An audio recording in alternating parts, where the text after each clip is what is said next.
shining a light on good practice for people who believe there's a better way to work. Well, hello and welcome to Engage for Success Radio. This is our radio show number 598, and I am one of the regular hosts of Engage for Success Radio, Jo Moffat.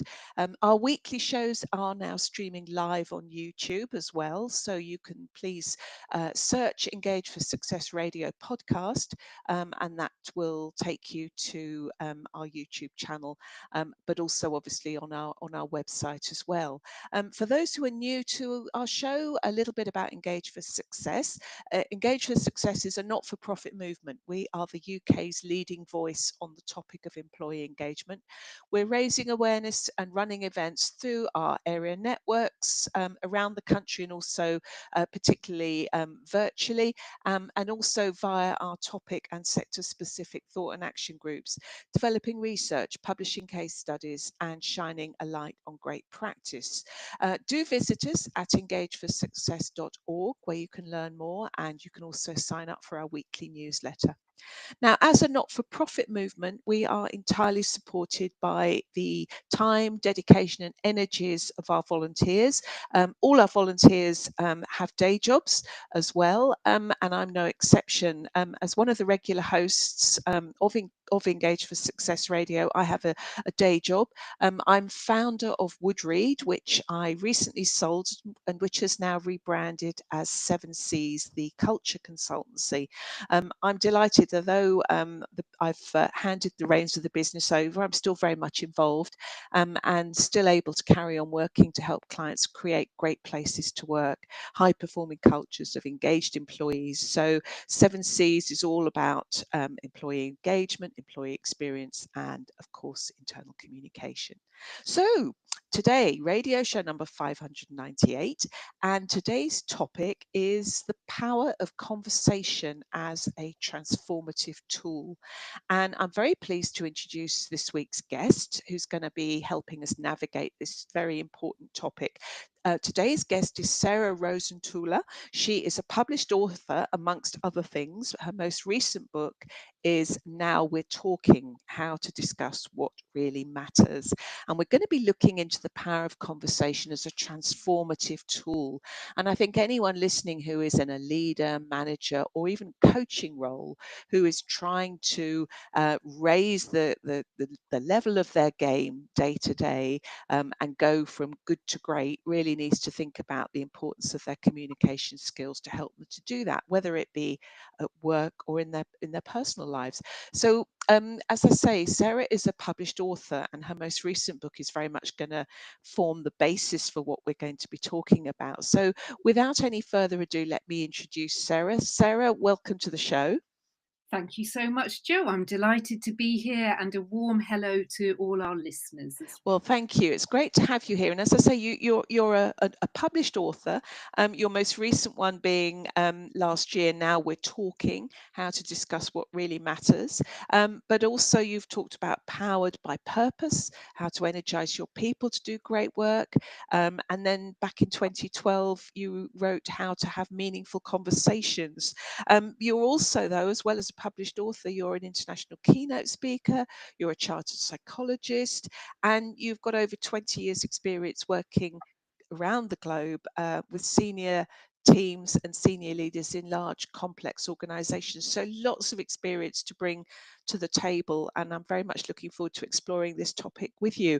And then, goodness me, now 18 years ago you founded your own consultancy firm, Bridgework Consulting, and so very much around supporting organizations and their teams to achieve greatness, really, and be the very best they can be. So look forward to sort of drawing on all that experience and expertise over the next half hour, Sarah. So thank you very much for joining us. So tell us a little bit about your background, because I've kind of done a little bit of a potted history, but did you begin as a chartered psychologist and then move into the sort of workplace, or what was the process?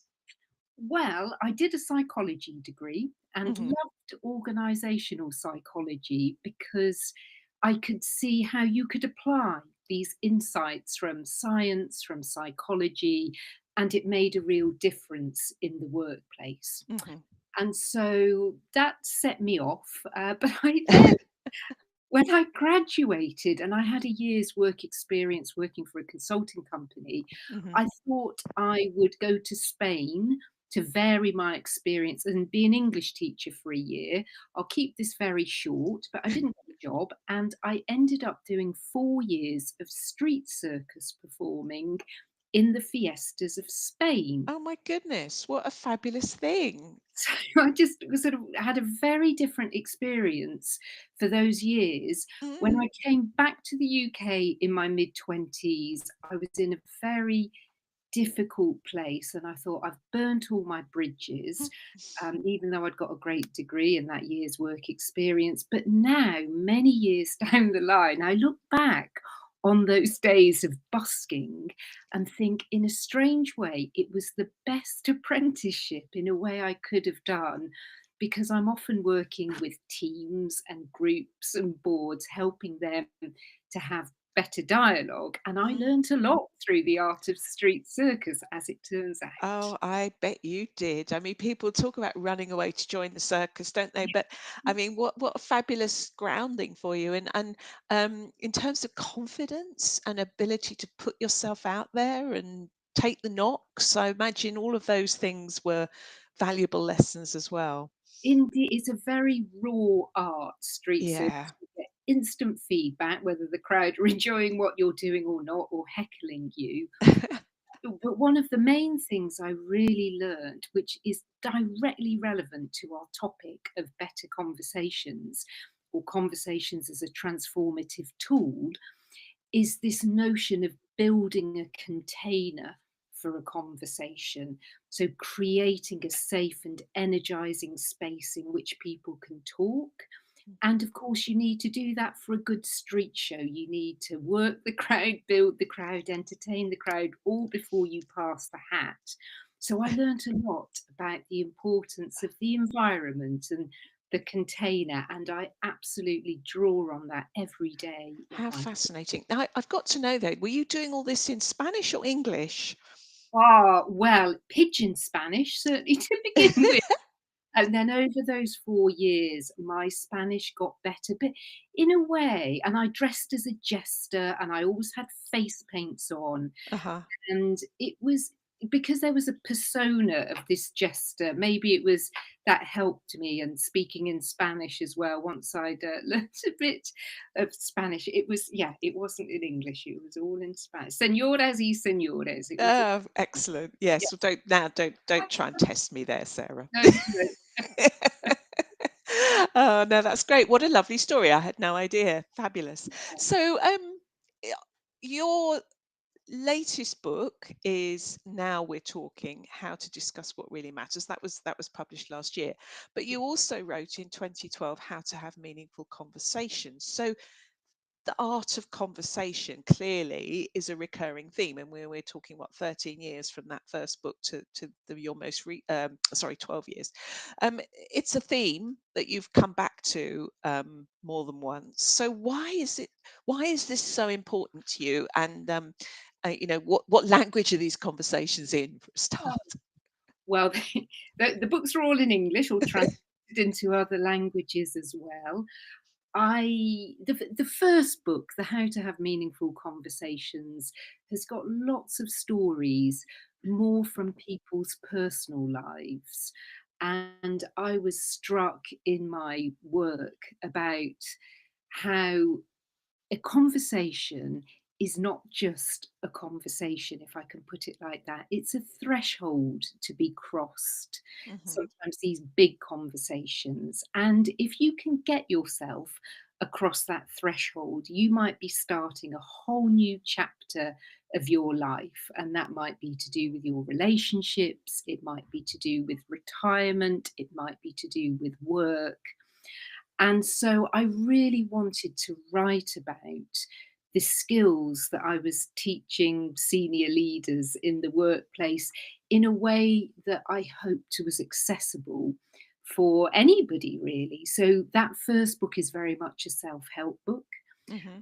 And then the most recent one, the Now We're Talking one, is very much for business leaders, managers, and as you said, coaches, as Right. well. So it's a toolkit for having those meaningful conversations, whether it's one on one, as indeed you and I are talking now, or in a small group and or team setting, or indeed when you've got 25 stakeholders in the room and you need to navigate all of that. So it covers that whole spectrum. Okay, interesting. I mean, because whenever I talk to guests in advance of the radio shows that I host, I always say it's very conversational. It's a free flowing conversation around the topic. Some people might say it's more of a chat about the topic. Now, so I've just thought, as listening to what you're saying there, I mean, do you see a difference between a chat and a conversation? Does a conversation suggest something a little bit more structured? You were talking about the container for things earlier. I think that was the word you used, wasn't it? Container or Yes, container with bucket or box or whatever. yeah.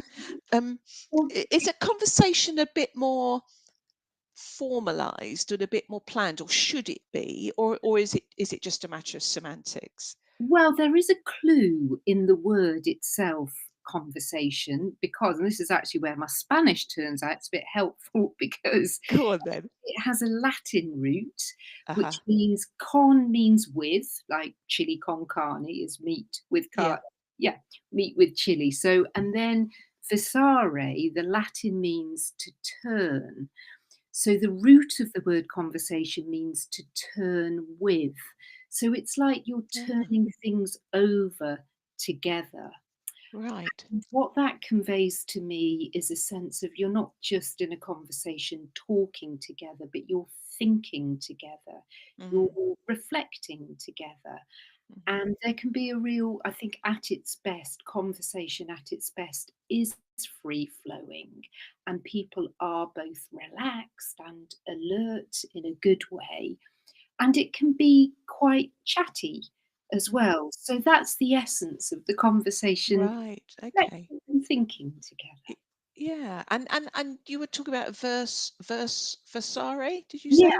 to twist. To Yes. turn. I mean, it that could also be that could also mean turning something around in terms of an opinion, or Mm, changing a mind, or turning a situation around from being difficult to positive. Couldn't it yeah, potentially?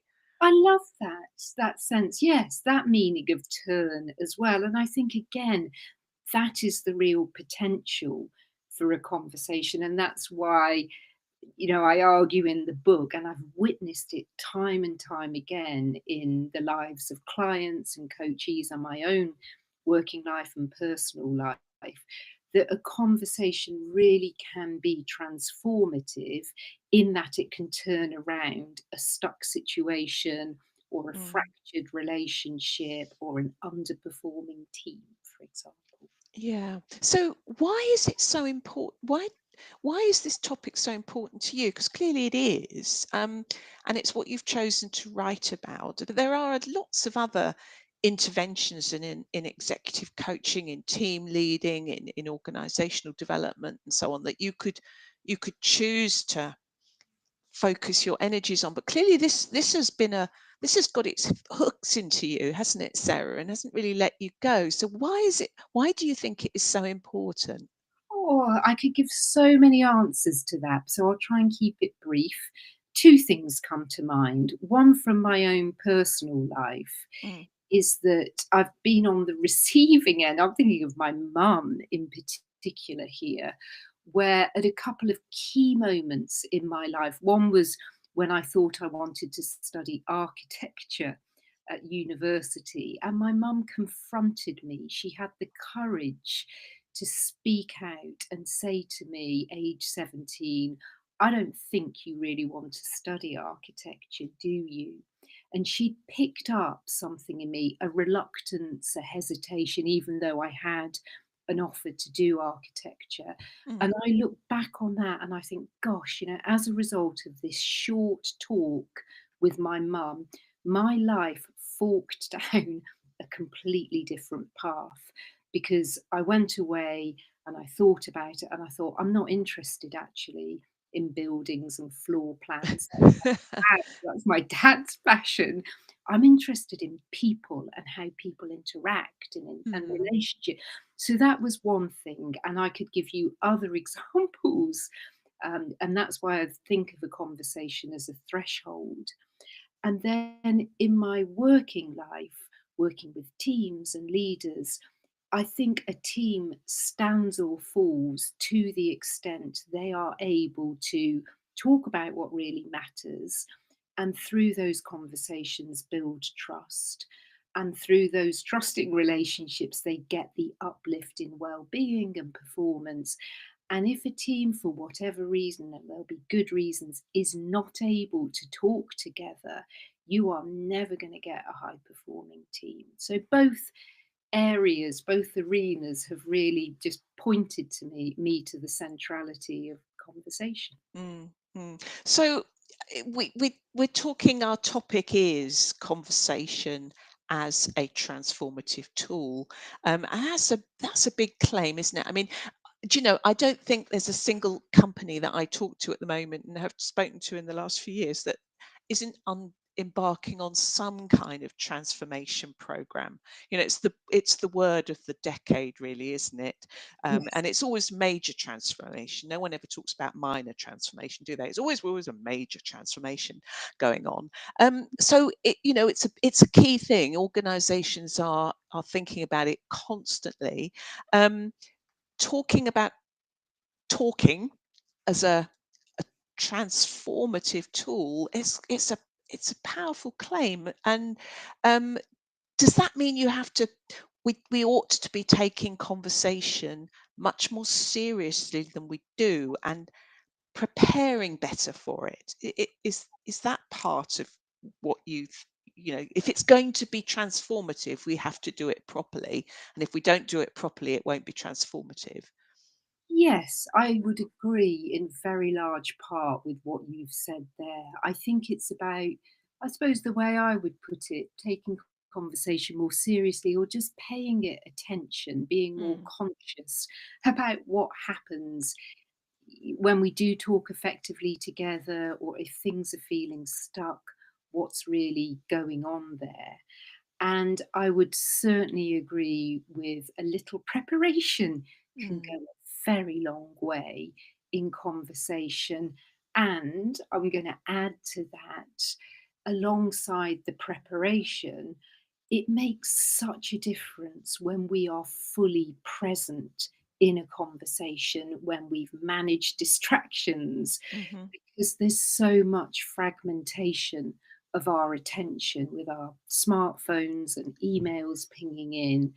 And if we're not fully here in the moment, then it's really the other person, the other people will pick up on that. Mm. And we're not going to have a good quality dialogue. So attention really is essential for a good conversation. Yeah, yeah, interesting. I totally get what you're saying. You know, it's interesting. I've worked in communication in one form or another most of my professional life, certainly in recent decades, and whether it be written communication or spoken communication. And it's one of those things where people think, oh well, I've learned I learned to talk as a baby. I learned language. I learned to speak, and then when I went to school, I learned to write. So we can all speak and we can all write.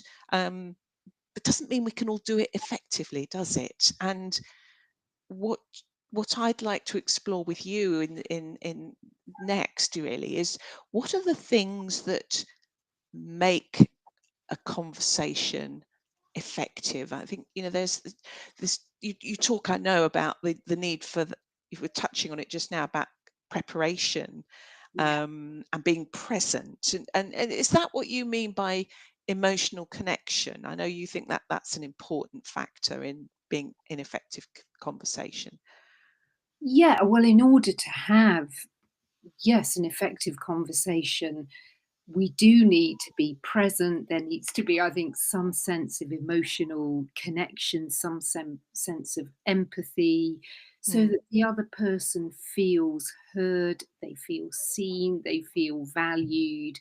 And if there are tough topics on the table to talk about, people generally don't change their minds or don't open up until they feel that they've been listened to and understood. And in effective conversation, I think it's much more about creating a shared understanding than it is about agreement. And I often don't set my sat nav in a conversation for agreement. It's not always possible to agree. But what is possible is to deepen our understanding, particularly through being present and through listening. And those are two of the key ingredients, I would say, that make a conversation effective. And I think one of the issues in many workplaces, you might have come across this notion of the accidental manager. I think, Ah, yes, we were only talking about that at one of the Engage for Success event earlier this week, actually. "Oh, Yeah. and I'm sure you know them, maybe our listeners know as well. It's a Well, state. I think it would be very useful to just describe what we mean by it, because not everyone will have heard it for sure, Sarah. Oh, well, I was struck by some research by the Chartered Management Institute a few years ago, and they said something like 82% of managers are deemed accidental managers, which is to say they've had no formal training Mm, in areas such as we're exploring here: effective conversations, managing conflict, deepening your listening, speaking more authentically. So, no wonder there is so much avoidance, particularly of tricky conversations. And the research tells us it's about 70% of managers and leaders reporting avoidance. Or the other pattern is people, leaders, managers plough right in without doing any preparation, make a mess of it, and that then reinforces the perceptions of the people around them that difficult conversations are just too difficult. And then you get all the avoidance again. And it doesn't have to be like that, because, yeah, doing some preparation, being more present, listening more actively, those small changes can make such a big difference. yeah. Yeah. So we tend to think, oh yes, we know how to speak. I can speak and I can listen, but do we really do we really imagine that we can just wing it, certainly in an important situation? You do need to have undertaken some preparation, and are there some kind of key things that you need to think about before you embark on a conversation? And I mean, I'm going to call it a conversation in inverted commas, a kind of conversation that matters, as opposed to, did you have a nice weekend? Yes, I do think there are a couple of key things to think through. So, one would be how you start the conversation, that opening line, or what you say after maybe you've done a little bit of chit chat and easing in. I think it's good not to do too much of that, especially if the other person, has been called to the conversation and they might be sitting there feeling really nervous and wondering what it's all about. So, Hmm. how do you get the conversation off to a strong start? And you might just give the headline, you might signal that you're genuinely curious to hear their perspective.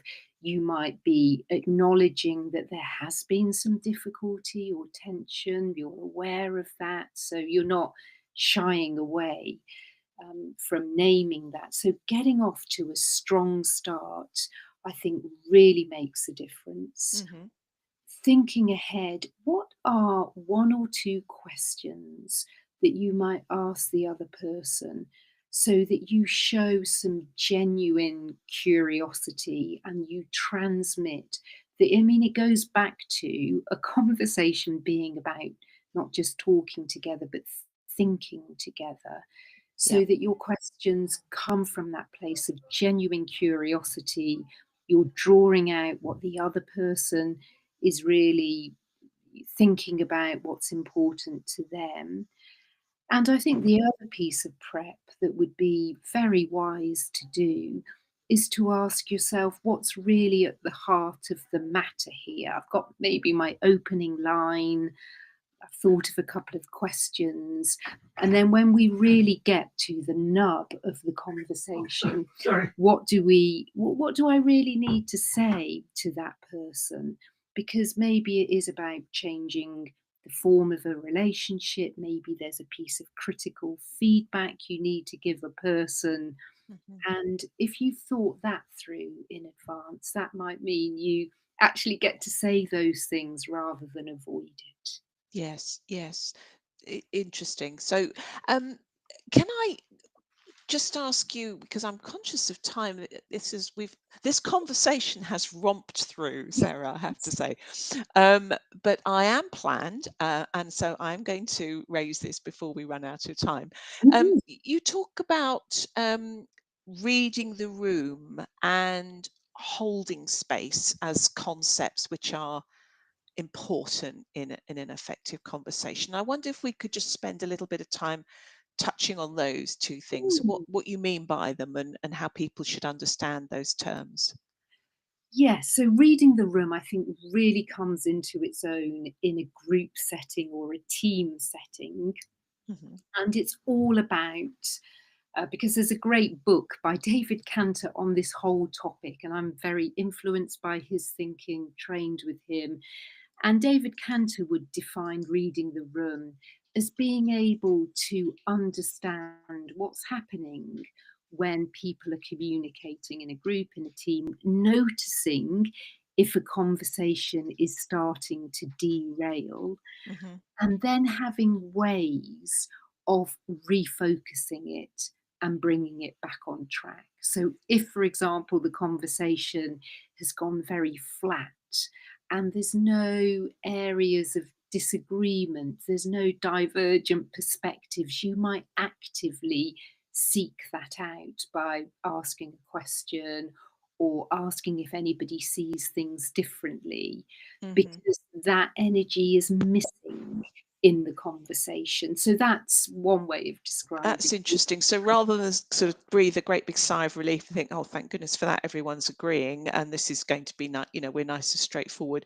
Actually, it might not all be agreeing, because there may be people that haven't spoken up and are just sitting there suffering in silence, or not daring to speak up. And so by chucking a pebble in, I'm full of mixing my metaphors very consciously here. Oh, unconsciously actually, Sarah. Chuck a pebble in and see how far the ripples go.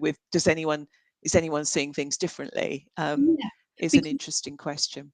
yes, because I think alongside reading the room is your sensing in, your felt sense of the room might be that, like, it's low energy, or it feels like there's something in the air that's not Mm, being spoken about. So mhm. it sounds quite subtle, which it is, quite intangible, but that is an important part of reading the room. Reading the room. Can I just ask you, how you mentioned David Cantor? How do we spell his surname?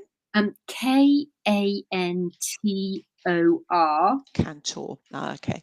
Rightio. Lovely. And then the other concept that I know you talk about is holding space. Now, what's that all about? Yeah, so this is brings us full circle in a way back to that notion of that safe and energizing container, that atmosphere in which you have, as Amy Edmondson would call it, psychological safety. Uh-huh. Yeah. Feel able to speak up, they're not afraid of being shamed or blamed for things. But it's not just about psychological safety. Holding space, you are holding space for people to be able to express themselves, offer divergent points of view. There might be some tension in the room. And if that tension comes up, you don't then sweep things under the carpet. You take a deeper breath. You remind yourself that you can be bigger than that disturbance coming into the room. And actually, it's often in the discomfort that we learn the most. And Mm. so it's about enlarging your presence to be able to hold all that, holding space in that way. That's what I mean.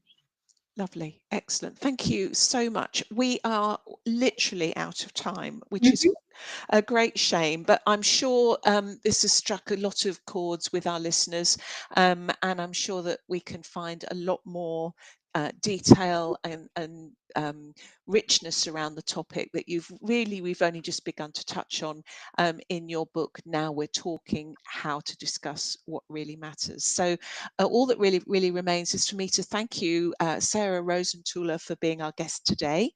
Thank you to our listeners for listening to Engage for Success Radio. Don't forget you can download or stream any of the great shows from our archive at any time. Just visit engageforsuccess.org. And if you want to get involved in the movement or learn more, get in touch there too. And also, I'll just point you in the direction of our latest employee engagement survey and index. The 2025 report is out now. You can find it on our website, along with the recording of the event that I mentioned that we held last week, actually, where we launched it, all available at engageforsuccess.org. So please go there. So all that remains is to say thank you again, Sarah. Thank you for listening, and goodbye. Thank you, Jo. Bye-bye. Engage for Success Radio, raising the profile of employee engagement and shining a light on good practice for people who believe there's a better way to work.